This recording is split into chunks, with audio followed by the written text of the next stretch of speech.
So what you'll realize is people with high porosity hair, their hair absorb water quick. Water love she. Water really love she, right? But what you're gonna realize is now the water, it leaves as quick as it enters. Like it comes so it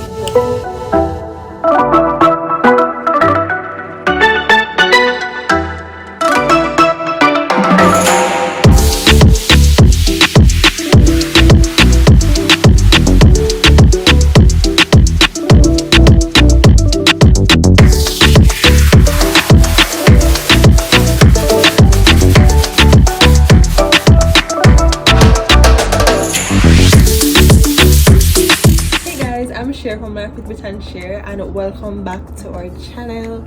I know that we didn't post last week Saturday and we're so sorry, but we're back this Saturday. We're good, we're there now, everything nice, right?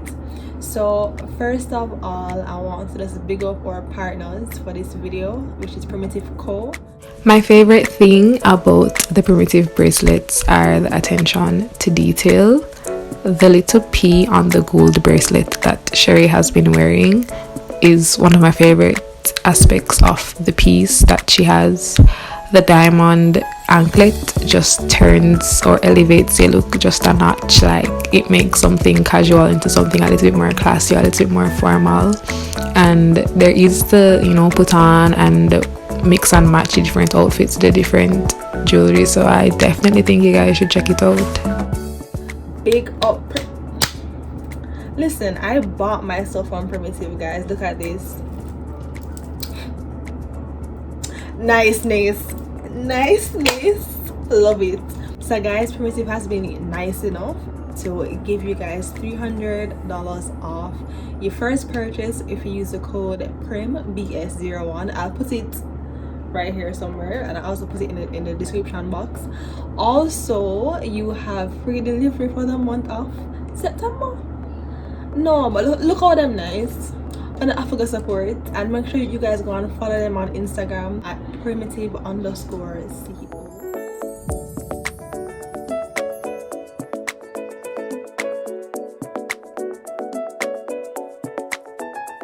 So I'm gonna link it right here and I'll put it down in the description box, right? Go and support them. They've been kind enough to reach out to us to be our partners for this month, and we're very grateful. So yeah, support the team like I want to support we. Alright, and guys, don't forget to like, share, comment and subscribe. So let's get into the video. So this week we're back again with another hair video. So we'll be talking about hair typing and hair porosity. So in this video we're going to talk about what they are, tests that you can do to figure out what hair porosity you are or what's your hair type, as well as we're going to be dropping tips and tricks about how to deal with the different hair porosities, as well as how to deal with type 4 hair. So what is hair porosity? I must say I wonder what a word where it come from, right? So hair porosity, basically in the simplest of terms right about now, is how well your hair is able to absorb moisture, right? How well it absorbs water or just things overall. So to add on to what I said before in regards to hair porosity, it's not only how well water enters or moisture enters, but also how well can you keep it in, right? Like how well can you actually keep it in. So what you would realize is persons with low porosity hair tend to, even though it takes a very long time to absorb moisture, they also take a very long time to lose that moisture. And then on the other hand, now the persons with high porosity hair, you will realize that they absorb water just like that, but as quick as they get it is as quick as them lose it. So you'll realize that it has to do with both how good your hair absorbs the moisture, as well as how soon or how long it takes for it to leave your hair. One of the things that really matters is hair porosity, because guess what, your hair needs water and moisture to grow. It's like a tree. Like literally it needs moisture So it's so important to know what type of hair porosity you're working with, because then you can try and figure out, okay, how do I go about putting moisture into my hair effectively so that it can actually stay, right? So yeah, I think it's really important to know your hair porosity. So I'm gonna be doing a test for you guys to, you know, try and figure it out, to see what hair porosity actually is. And to be honest, you have more than one test that you can do, I believe. I'm going to be talking about two things in particular.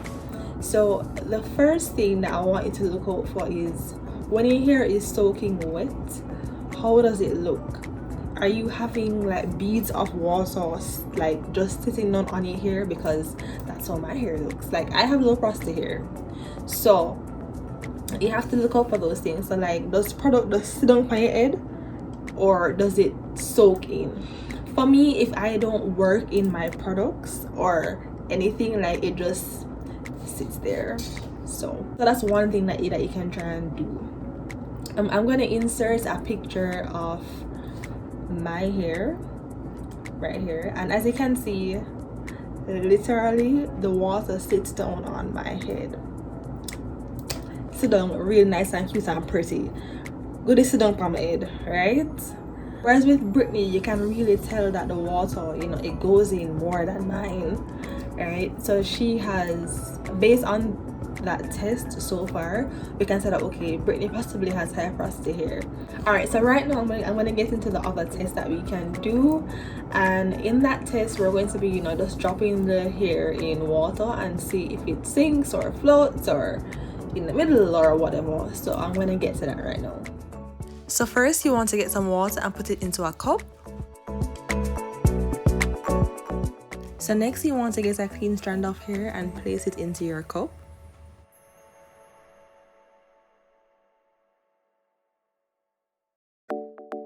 So after that, you want to use your finger and just push down the hair a bit, not a lot.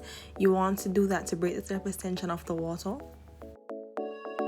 So as you can see here, Brittany's strand sunk to the bottom, so she has high porosity hair based on this test. On the other hand, my hair floated on top of the water, so I have low porosity hair based on this test. So right now, I'll be giving some tips on low porosity and high porosity hair. So for low hair porosity, I'm going to put a picture. You'd realize that the cuticles of the hair are tightly packed together, like tight, right? So what you would see in low porosity hair is that you will take a long, like when I say long, I mean long time to absorb water into your hair. However, because the cuticles are tightly packed, once you get that moisture in, cis ain't coming out. Well, cis will come out still, but cis will take a while to come out. So that's one perk of low porosity hair. So my first tip for my low porosity bodies like myself, so my first tip is to use indirect heat. So when you're deconditioning, you want to be deconditioning with heat, so that because the heat is going to allow your cuticles to accept or absorb more water, and we need that water in our hair. We need the water. We need it, as I said before, we need the water to help our hair to flourish, right?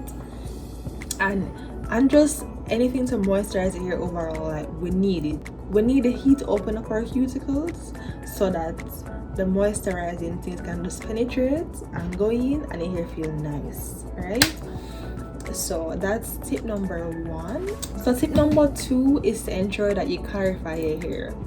So for us people with low porosity hair, products will build up on your hair a lot, and to make it worse, one, if your cuticle them tightly packed. Two, it'll get blocked up again with the products. So with both of those factors, it's going to be hard for moisture to now come and penetrate. So you want to try and use clarifying products, like maybe a clarifying shampoo. So that will remove all the excess dirt and buildup. And to add on to that, even if you don't want to use a clarifying shampoo, if you have a different shampoo that works well and you know say it clean your hair well, use it. But yeah, just make sure that you're shampooing your hair. So my next tip number 3, is to use lightweight products, because as I said before, products tend to sit down on your hair, right? So try and use some lightweight products. Or what you can try and do is what you should do is try to work in your products, like really try to work it in, right? So yeah, me personally though, I love butters even though my hair is low porosity, but I just try to work it into my hair, because the butters really moisturize my hair good. So yeah. And my 4th tip for low porosity hair, my final tip, is to be careful with protein treatments.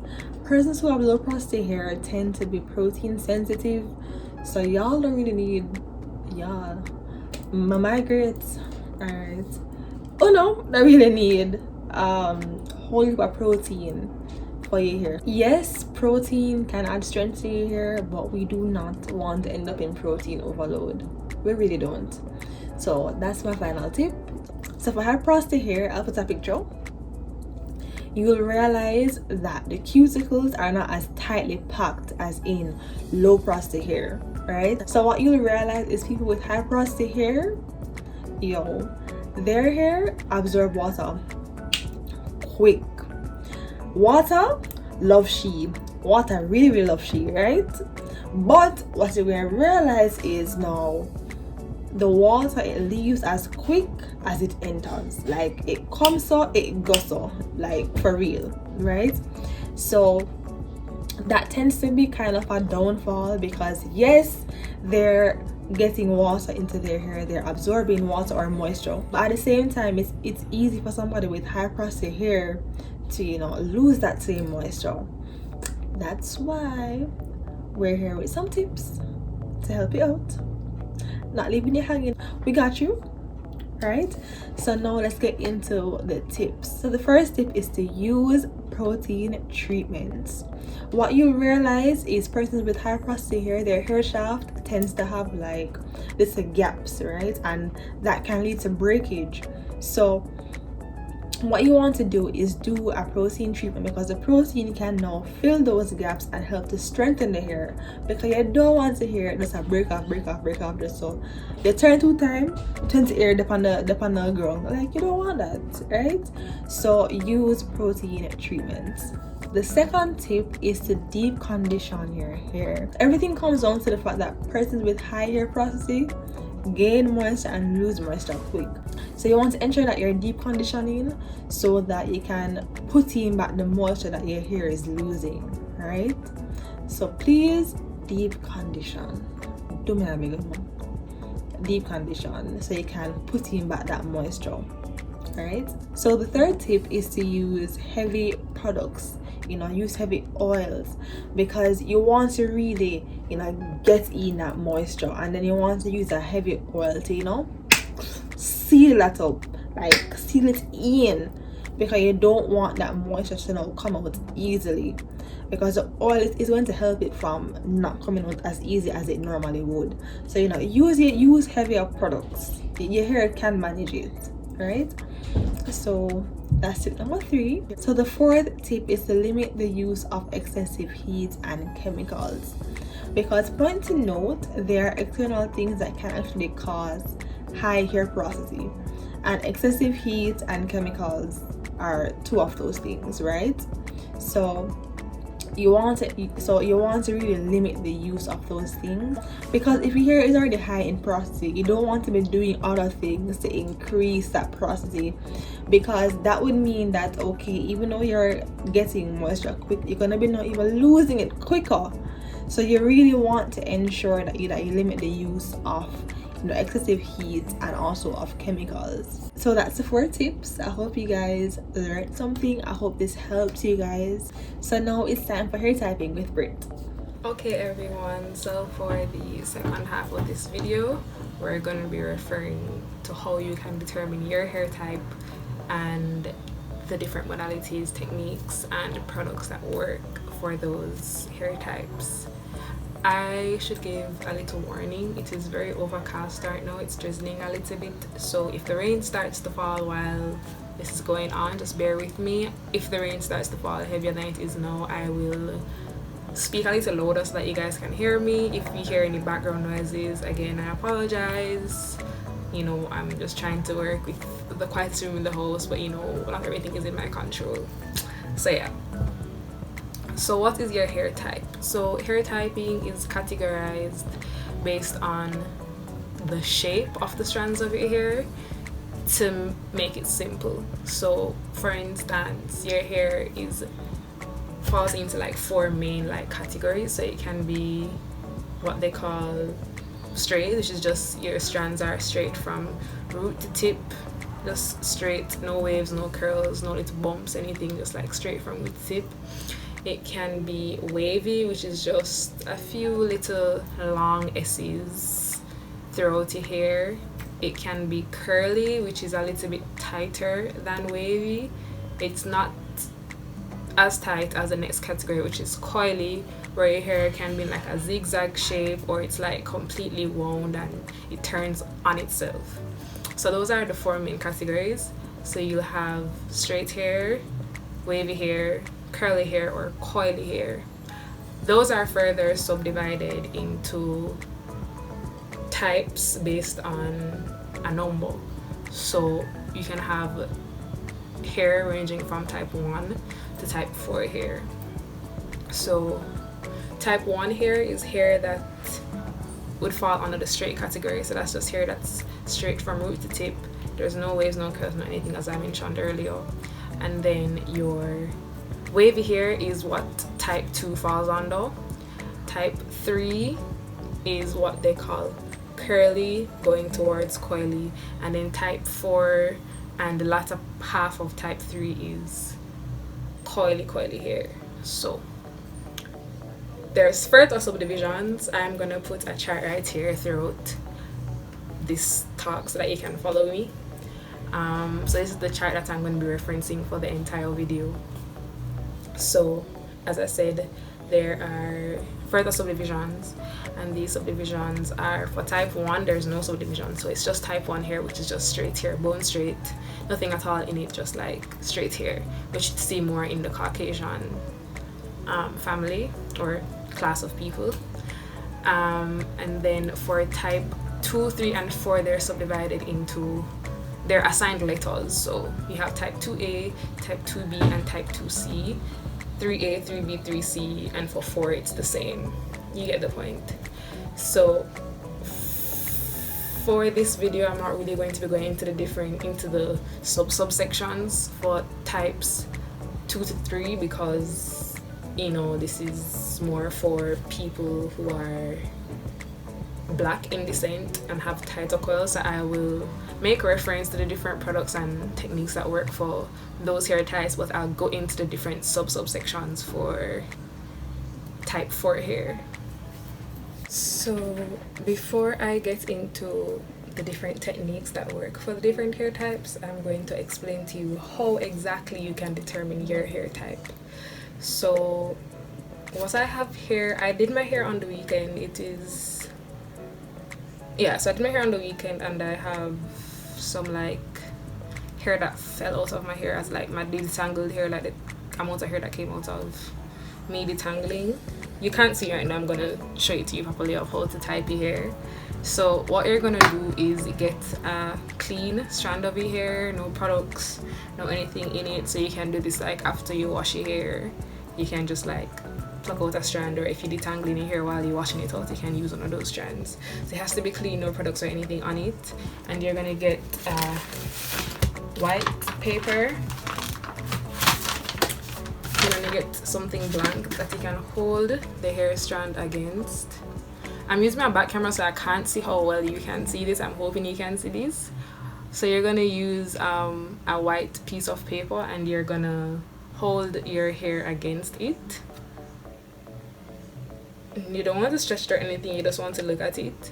You might want to do this with a couple strands of hair from different sections of your head, because you can have more than one hair type. It doesn't have to be like straight 4C or straight 4B. You can have different types in different sections of your hair, so you can take hair strands from different parts of your hair and do this test. So you're going to hold the hair against a white piece of paper, and then the chart that is on screen, you're going to use that to determine, based on the shape of the strand that you pulled out, what hair type you are. And that is how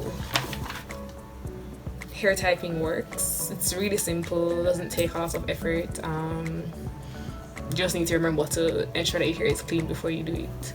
Okay, so once you do that and you determine your hair type, these are the different techniques that work for those hair types. So as I was mentioning, a person usually doesn't have just one hair type. For me particularly, my hair is a mix of 4C and 4B. So my hair is mostly like almost in its entirety just 4C hair, like very tight, very zigzag. It curls on itself, like barely any wiggle room. So like I have very, very coily hair. And there are like different sections of my hair. Like the back of my hair is a little bit looser, so it's like a 4B, almost leaning towards a 4A, but not really there yet. So yeah, that is how you determine your hair type. Just get a strand of your hair. You don't have to pluck it out, you can just like take it from a brush, as long as you know that the last time you brushed your hair there was no product in there. Like you don't have to like go through and like pluck out your hair. But yeah, so that is how you determine your hair type. And now let's get into talking about what techniques work for those different hair types. So as I mentioned earlier, I'm not going to go into the subsections for 1 through 3. I'm just going to speak to the different subsections for 4. So for type 1, that hair tends to be very straight. It doesn't really have a tendency to do much. So most people don't really like to have straight hair, so they tend to, the techniques that you use for straight hair is really to give it some kind of body, because it's straight up and down, like there's no little bump or anything in there. So techniques that work for type 1 hair is just like when you're blow drying your hair, or when you're drying it after a bath or a wash day or whatever it is. You use a volumizing brush, so you use like a round brush and like comb through your hair and hold the hair in that pattern, like hold the hair using the round brush and dry it on the brush so that it gives a little bit of body. Type 1 hair also tends to get very oily very quickly, so you have to wash your hair almost very frequently. Not too much in the sense that you dry it out to the point where it starts producing more oil to combat the dryness, but like I think it's recommended that you wash your hair like probably like 1 to 2 times a week, like just to ensure that it doesn't get too oily. Since you don't want to wash your hair frequently with straight hair, a lot of persons with that hair type tend to use dry shampoos instead of using actual shampoo, just because you don't want to dry the hair too much. So dry shampoo is something that works really well for type 1 hair. Type 2 hair is just about the same. With type 2 hair, you don't want to apply too much heat to it, because you will end up losing a little bit of the wave that is there. So you're going to, when you get out of the shower, you're going to towel dry, and then if it's still wet, you just want to go through it with a regular brush, just like comb through it if you want to, instead of brushing, so that you don't lose the waves. Same thing with type 2 hair, in that it gets oily very quickly, so you don't want to wash it too frequently. Dry shampoo is something that works with type 2 hair as well. Styling technique is the same. You want to use a round brush to ensure that you don't lose those small waves that do occur in type 2 hair. So one of the main concerns with type 2 hair in comparison to type 1 hair is that type 2 hair gets frizzy very easily. So in order to combat that, you want to use mousses that will help keep the moisture in and prevent your hair from like frizzing. So for type 2 hair, you want to get mousses and spritzes just so that your hair stays down and doesn't start to frizz everywhere. Drying technique, as I mentioned earlier, you want to use a round brush. If you can afford a diffuser, you can use that to dry the ends and to dry the roots so that you don't brush out all of the waves. For types 3 and 4 hair, moisture is everything. These types of hair frizz very easily, and so moisture, oils, that kind of good stuff is your best friend. For type 3 hair in particular, you battle with frizz even more than type 2 battles with frizz.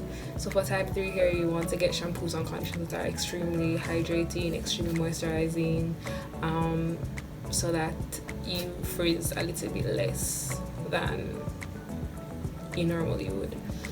So for your type 3 hair, you want to use those moisturizing and hydrating conditioner shampoos, those leave-ins, oils, that kind of stuff to ensure that your hair doesn't frizz too much.